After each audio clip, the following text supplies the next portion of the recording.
So, hello, what's up? How y'all doing? I'm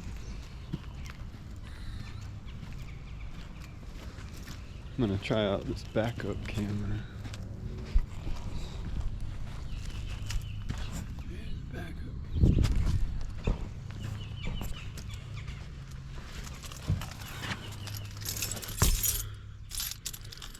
I don't mean, yeah, it means the camera.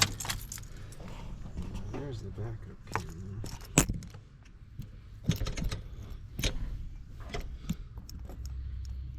Came on automatically.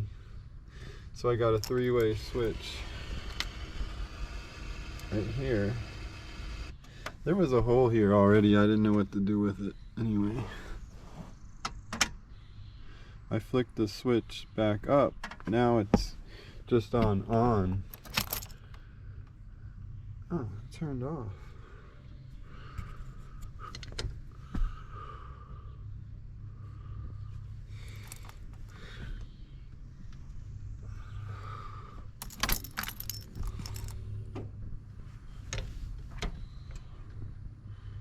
See, now it's just on.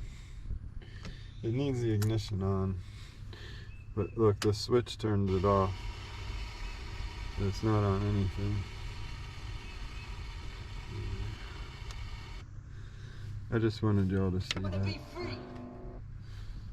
And here it is again. On. Just want to see what's back there without putting it in reverse. There's off. And here I'm going to put it in reverse with it on automatic. See, now it'll just come on automatically. And it'll go off automatically. On with the reverse. Off. See, I could just leave it on that most of the time. Except if I feel like I'm bothering someone with it. Some people might want a backup camera in their face. You know how people are. So you could turn it off for them.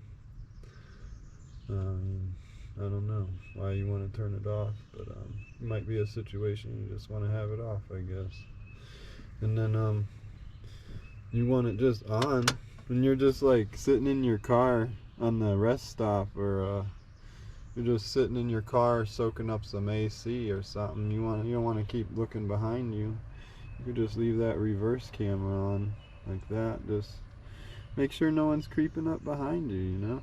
Anyway, just got done with this installation again. That was kind of hard to figure out, I guess. Look how I got all them wires tucked up in there. Anyway, I still got to fix my tack. And that's about it in here. It all went off. Goes off with the switch too. You can't leave it on.